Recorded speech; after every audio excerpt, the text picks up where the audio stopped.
Oye, ¿sabías que tú debes 127, te voy a decir exactamente, 102,462 pesos que Yo, los debes tú, como persona, como persona? como mi hijo, como mi Bueno, eso mujer, es aparte. como No, eso solamente es yo. tú. Solamente yo. ¿Cuántos son ustedes Cuatro. en la familia? Son 4, ¿no? La familia, papá, mamá y 2 hijos. Bueno, son 4. Entonces, ustedes deben 408 mil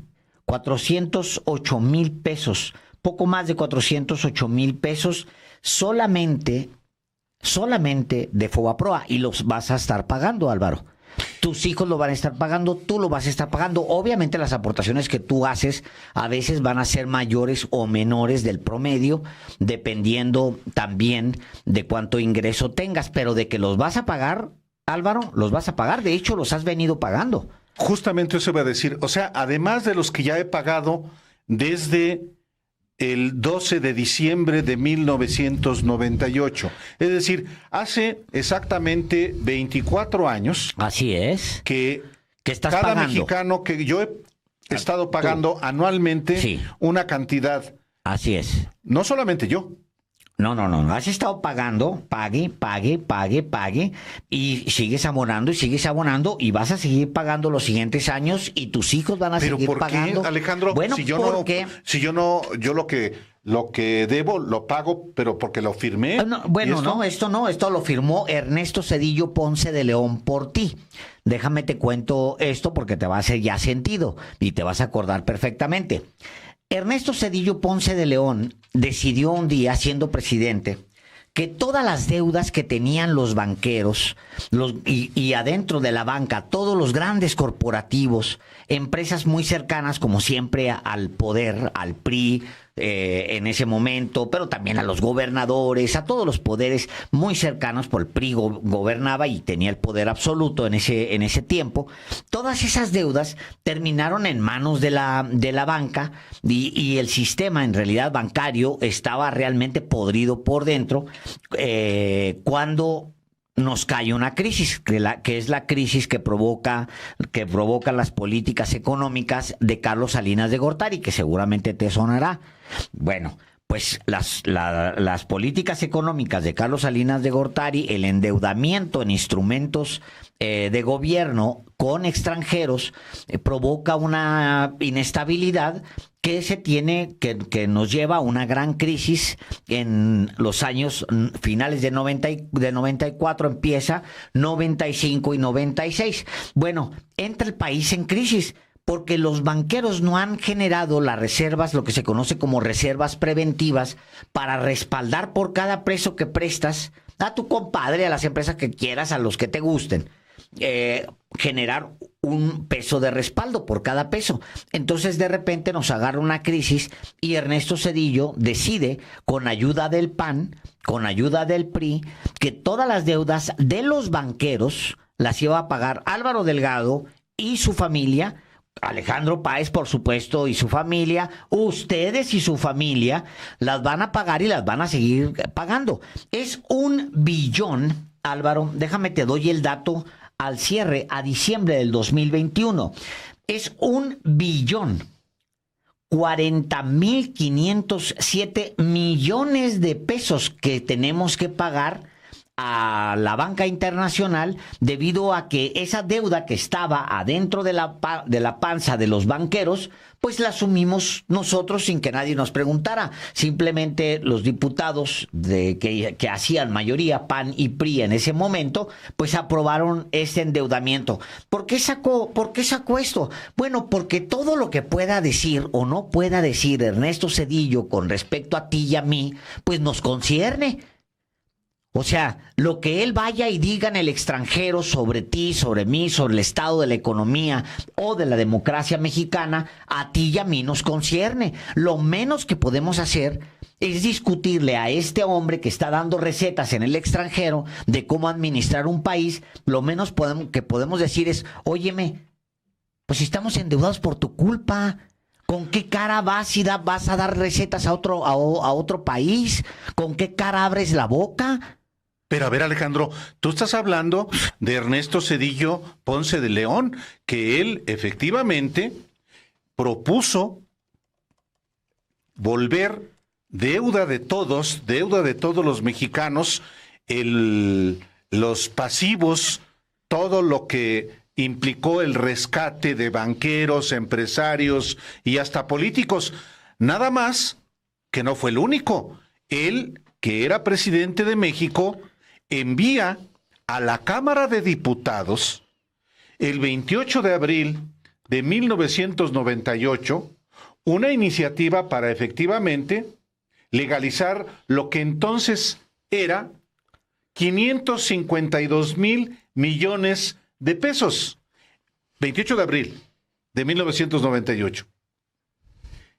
Y entonces, sin que se hicieran las auditorías, sin que hubiera deslinde de responsabilidades de los que abusaron en ese rescate bancario, sin que hubiera, por supuesto, castigo a los responsables de los que abusaron y los que dejaron abusar, es decir, los funcionarios del gobierno de Ernesto Zedillo, sin nada más que el compromiso con un individuo, todo ese rescate bancario fue convertido en deuda pública la noche del 12 de diciembre de 1998. ¿Y quién es ese otro individuo al que me refiero, Alejandro? ¿Quién? Además de Ernesto Zedillo. Felipe Calderón, quien era el presidente del PAN cuando se votó en la Cámara de Diputados ese 12 de diciembre del 98, y el coordinador de la bancada del PAN, que hizo mayoría con el PRI, era Carlos Medina Plasencia.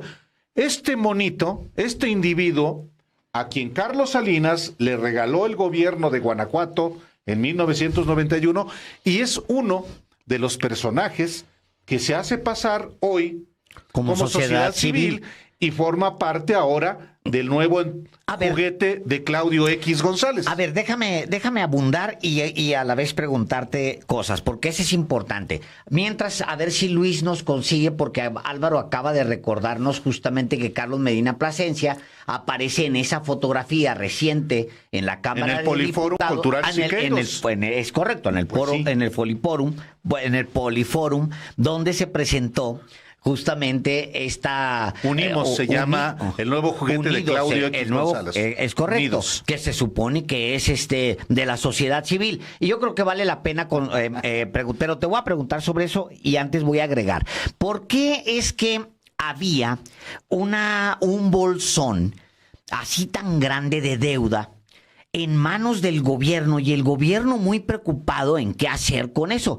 Bueno, porque los banqueros le pusieron montos totales en la mano. Ahí está la foto. A ver, ¿cuál es, Álvaro? El que está exactamente atrás lo cubre parcialmente justamente Claudio X González. Ya apenas se le ven los ojos, Álvaro. Carlos Medina Plasencia. Él estaba en la Cámara de Diputados, él era Álvaro. El coordinador de la bancada del PAN en la Cámara de Diputados. Era el coordinador. Bueno, y luego al frente del PAN estaba Felipe Calderón el mismo individuo que estuvo en España apenas el viernes, hablando junto también le tenemos su pollito a Calderón, sí. Pero para no irnos hasta allá, vamos a ver, ese personaje que estaban ustedes viendo ahí en pantalla es importante, ese que está ahí arriba de la cabeza de Claudio X González, es importante porque ese señor... Carlos Medina Plasencia había sido antes gobernador de Guanajuato. Él de hecho inaugura... Él no ganó ninguna elección. Él inaugura las concertaciones. Es correcto. El amaciato PAN-PRI nace exactamente en ese momento. Con ese señor que ustedes están viendo ahí arriba de Claudio X González. Es importante. ¿Por qué?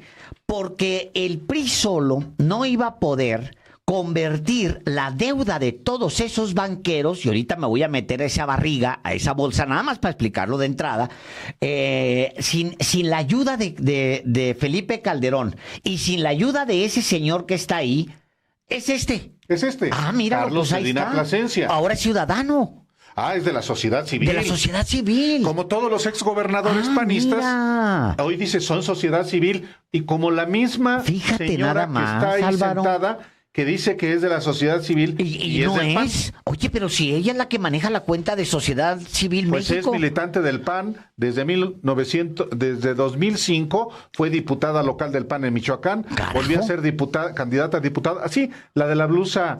La de mero enfrente, el primer sí, plano, digamos, a de esta la extrema fotografía. derecha, esa señora que se ve ahí con esa blusa bueno, brillosa. es importante porque este hombre, que ahora se llama Sociedad Civil, pero que es un panista, que fue gobernador por decisión de Carlos Salinas de Gortari, del jefe Diego, de don Luis H. Álvarez, de Carlos Medina Plasencia, de ellos. Perdón, de Carlos Castillo de Peraza. Carlos Castillo Peraza, y ya todavía no estaba ahí colado Felipe Calderón, ahí andaba, pero no en ese nivel de decisión.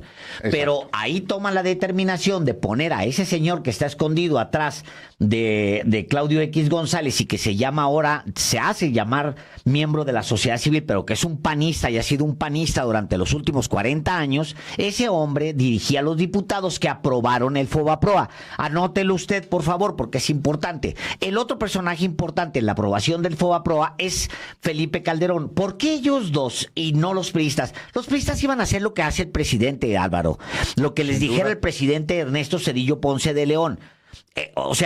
Ahí ni siquiera voltear a ver a los priistas. Nada más que los priistas por sí mismos no iban a poder solos convertir ese monto, esa barrigota de cochinada, porque me refiero a cuando hablo una barrigota de cochinada, es que todos los banqueros aprovecharon, y los grandes empresarios y los Vicentes Foxes y Diego Fernández los de Diego Ceballos. Fernández de Ceballos aprovecharon que esta deuda la íbamos a pagar usted, yo y el señor Delgado, y también Luis Mata, y bueno, y Ana Méndez, y también Ilse García la iban a pagar. Entonces, lo que hicieron estos abusones es, todavía antes de que se aprobara, engordar todavía más esta barriga de cochinada. La barriga de cochinada que ustedes y nosotros nos estamos comiendo todos los días con nuestros impuestos. Esta barriga de cochinada se le fue metiendo más deuda y más deuda y más deuda de políticos, de empresarios, de gente inmoral, de la élite de México, metiéndole y metiéndole dinero hasta que se formó ese bolsón. Todo ese bolsón, ahorita que decía Álvaro Delgado, no fue revisado porque nunca se le hizo una auditoría. La posición desde la oposición, la verdadera, no el PAN, decía, espérense, no aprueben ese cochinero, no aprueben esa bolsota de marranada. Vamos a ver ¿cuáles son los créditos que hay ahí adentro? Vamos a revisar uno por uno y vamos a decir, a ver, ¿por qué me metiste este crédito aquí? ¿Por qué está este otro de este político? ¿Por qué este otro empresario ahora dice que no puede sobrevivir sin dinero? ¿Sabes qué es esa bolsota, Álvaro? La bolsa de los que están acostumbrados de que papá gobierno le resuelva todo. La élite. Entonces, toda esta élite, ese 12 de diciembre que hace alusión el señor Delgado, se convierte en deuda suya, mía, de Álvaro Delgado, y hasta que la paguemos, es muy probable que nos estemos casi 40 años pagándola, Álvaro. Mira, es importante porque son 1.040.507 millones de pesos. ¿Cuántos trenes mayas podríamos construir con eso? Es más o menos yo calculaba en la tarde, podríamos hacer de Palenque, Álvaro, un tren que cruzara hasta la Ciudad de México, que conectara, imagínense ustedes qué hermosura, que conectara a Oaxaca, que cruzara una parte de Chiapas y agarrar una colita de Tabasco, es más, que agarrara hasta un pedacito de Veracruz y subiera hasta la Ciudad de México, y todavía podría llegar hasta Guadalajara. De ese tamaño, un gran, pero gran tren. Eso significa eso. O sea, Fobaproa, Fobaproa, Fobaproa. Bueno, el Fobaproa significa dinero que no podemos invertir en infraestructura, punto. Así, de sencillo. Y es importante porque hoy hay muchos que conocen tanto sobre deuda, Álvaro Delgado. Ahora se habla tanto de cuando se le menciona a Ernesto Zedillo, hay gente que habla de tanto de la deuda. Les voy a enseñar la deuda, cómo se ve. La deuda según el Banco de México, porque circulan un montón de gráficos y un montón de... Esto es sin Fobaproa.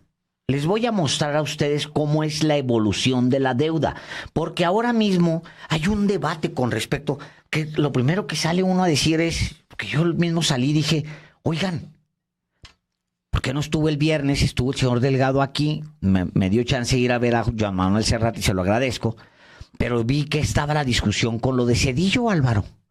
Y entonces tuiteé y dije, oigan, pues ¿qué onda con este señor descarado, sinvergüenza, cínico, hablando de recetas de economía, alguien que fue capaz de endeudar a México de esa manera?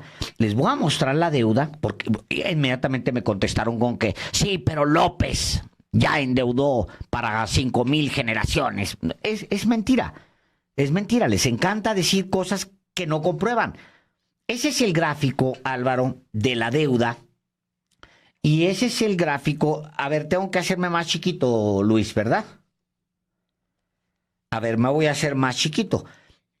Ah, bueno, aquí, y sirve que ven ustedes cuál es la fuente para que ustedes también alimenten su optimismo. La fuente, estoy entrando al Banco Mundial, bancomundial.org, y esta es una contabilidad que hace el Banco Mundial.org, es decir, la institución que presta el dinero. A esos no los engaña ni Álvaro, ni yo, ni nadie. Ahí está. ¿Qué es lo que sucede con esta deuda? Bueno, aquí no estoy incluyendo en esto Fobaproa. ¿De quién es este chipote, Álvaro? Mira, un chipotón. ¿Dónde empieza, Álvaro? Este chipote, 2009. ¿Ve? Brinca hasta el 2014, o sea, entre Felipe Calderón y Enrique Peña Nieto, duplicaron la deuda. Más que duplicaron, había 193,340 millones de dólares en deuda y la llevaron hasta 442,000. Este es Este es 2018 que cuenta el sexenio anterior, porque se ejerce, nomás hay un mes ahí donde entra gobierno. Este sí se puede decir que empieza el parámetro López Obrador, 2019. Ahí está, ese es Banco Mundial, Álvaro. Porque hay una cantidad de desinformación. Ojalá y ustedes agarren y le respondan con argumentos, muestren a la gente que dice, no, es que la deuda ya está en el techo. Pues yo aquí estoy citando al Banco Mundial, señor Delgado. Sí, es que es muy importante, por supuesto, ahora que han reaparecido los padres del Fobaproa, ahora que el viernes, bajo el auspicio de una fundación que encabeza Mario Vargas Llosa, se reúnen Zedillo, Calderón y otros personajes del ámbito de la derecha. Y obviamente, después de que hablan de que la inminente muerte de la democracia mexicana y de cómo el populismo es el gran peligro que enfrenta América Latina y sobre todo México, es importante tener datos, tener información de, por ejemplo, el endeudamiento. Páez comienza hoy, los periodistas, hablando efectivamente de ese momento en el que el rescate de banqueros, de empresarios y también de políticos. Uno de los políticos rescatados fue, por ejemplo, Roberto Madrazo, el dueño de Latinus. Y era candidato a gobernador de Tabasco y por supuesto que despilfarró el equivalente a 72 millones de pesos, parte de cuyos recursos venían de Carlos Cabal Peniche, el dueño de Banco Unión. Y esos dinero que jamás fue devuelto a banco, pues obviamente fue absorbido por el FOAPROA. Dinero que también le tocó a la campaña de Ernesto Zedillo en 1994. Pero es importante tener precisión de los tiempos, de los momentos, de los personajes. Y está acreditadísimo como el 12 de diciembre del 98 pactan, aprueban en la Cámara de Diputados por 325 votos a favor de priistas, de panistas y de una independiente, Carolina O'Farrill, me acuerdo perfectamente, convertir en deuda pública las deudas privadas que se fueron a la panza del FOAPROA. Y sí, Zedillo lo propuso y Felipe Calderón, como presidente del PAN, lo avaló, y el coordinador de los diputados del PAN, que era Carlos Medina Plasencia, lo aprobaron. ¿Quién era el coordinador de los diputados del PRI? Ernesto Núñez, que fue, Arturo Núñez, que fue luego gobernador de Tabasco por el PRD. Por cierto, el presidente del PRD en aquel momento era Andrés Manuel López Obrador, y él se opuso al acuerdo de Calderón con Ernesto Zedillo. Hubo inclusive una consulta convocada por López Obrador para preguntarle a la gente que si estaba de acuerdo en avalar ese atraco sin que hubiera una investigación. Por cierto, Alejandro, hace rato dije que no hubo auditorías. Hubo una. La hizo un experto extranjero, Michael McKay. McKay, nada más, correcto. Nada más que el resultado completo de las auditorías se les camoteó también a los mexicanos por capricho, por decisión del PRI, del PAN, obviamente de Ernesto Zedillo y de Felipe Calderón. Se requerían claves para ingresar a la auditoría practicada por Michael McKay y se hicieron perdedizas. Todavía en el debate del 2000, entre Francisco Labastida, Vicente Fox, se comprometieron a que hubiera las claves para ingresar a la auditoría de McKay. Se hicieron tontos, como se hicieron tontos en aquel momento con el Pemex Gate. Pero concluyo. Hubo esa noche del 12 de diciembre de 1998 atraco. López Obrador escribió un libro inclusive al respecto. Se llama FOAPROA Expediente Abierto. Incluía en aquel momento un disco compacto con las actas del comité de validación de los créditos que se iban al Fondo Bancario de Protección al Ahorro, el FOAPROA, y que pues incluía grandes empresarios, o incluían los autopréstamos. Un banquero, sobre todo los amigos de Carlos Salinas y de Ernesto Zedillo, le otorgaban un crédito de 1,000 millones de pesos a un amigo empresario. Y ese amigo, o a otro banco, Alejandro, se cruzaban créditos banqueros con banqueros. ¿Qué pasó con todos esos recursos? Los estamos pagando nosotros. Para quien no sabe la dimensión de lo que es el FOAPROA, por eso es bueno recordar que ya pagamos casi más de 3 billones de pesos, 3,000 billones de pesos, y la deuda sigue siendo todavía mucho mayor de lo que se avaló entonces, Alejandro. Así es. Entonces, o sea, hemos pagado durante más de 20 años puros intereses, Álvaro. Puros intereses. Y ya superamos el monto 3, 4 veces y seguimos pagándola. Y la vamos a seguir pagando usted, yo, el señor Delgado, y ya dijimos todos los demás. Por eso, pues sí. Dijo, yo dije, bueno, ¿qué se volvió imbécil? Bueno, de por sí es imbécil Twitter, pero ¿qué se volvió imbécil Twitter? ¿Qué no saben quién es Ernesto Zedillo? Sí, ¿Cómo le pueden aplaudir lo que está diciendo? ¿Sabes por qué le aplauden, Álvaro? Por el odio.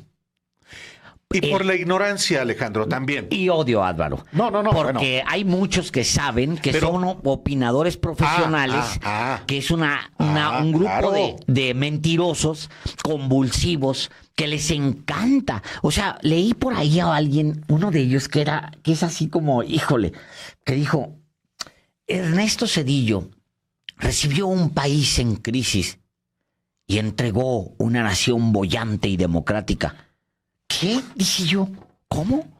O sea, él provocó una crisis, endeudó al país y luego no tuvo más opción que negociar una transición hacia lo mismo, es decir, hacia Vicente Fox. Pues sí. O sea, mira, en buena medida, Alejandro.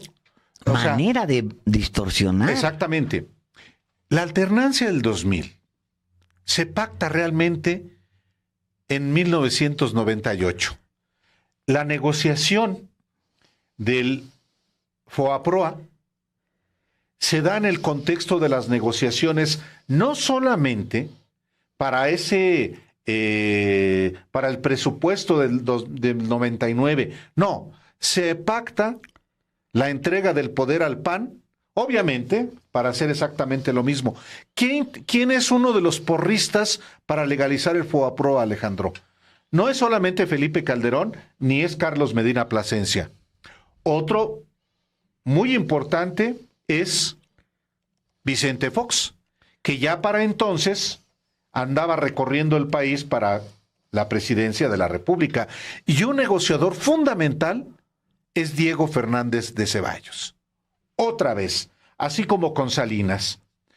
En aquel momento había un pleito de Ernesto Zedillo con Carlos Salinas, pleito en la cúpula, pero que a la hora de ponerse de acuerdo para este tipo de asuntos, eso era irrelevante. Pero en buena medida la alternancia del 2000 se pacta el 12 de diciembre, cuando se aprueba, del 98, cuando se aprueba el FOAPROA, Alejandro. Y, pues, por supuesto, hoy hay en Morena quienes aprobaron como priistas el FOAPROA. Claro, nada menos que Ignacio Mier, el diputado, el coordinador de los diputados federales de Morena, era diputado del PRI en 1998 y avaló el FOAPROA. Sería interesante que explicara las circunstancias, porque luego se van robaleando y como que nadie se acuerda, o esos, como tú lo señalas, Alejandro, que hoy, cegados por el odio, hablan efectivamente de cómo el Zedillo salvó a la nación. Pues sí, de una crisis que él propició. Me acordé de esta vez que también en España, porque les gusta ir allá a España. Sí, ¿no? Y con Aznar. Con Aznar, ¿no? Y justamente estaba Aznar, aquella ocasión que va Calderón. Voy a buscar por ahí la nota porque está muy padre y tenemos hasta el video. Cuando Calderón dice, y luego, y en toda la peronata, no, que sometimos a la delincuencia y que provocamos y que quién sabe qué, ya ves, y aquellos encantados porque los balazos los conmueven, la bala los mueve por dentro, es impresionante. Y agarramos a balazos y quién sabe qué. Y luego de repente dice, al término casi dice, y además bajamos el índice de homicidio en Monterrey en casi 400%. O sea, Calderón llevó los homicidios a Monterrey. En el último momento da una curvita hacia abajo y tiene el empacho de decir, Álvaro. La desvergüenza, Alejandro. La desvergüenza, hombre. Cállense, váyanse ya, o vaya Calderón a ayudar a las madres a buscar a sus hijos, que es producto de toda esa crisis, es justamente eso.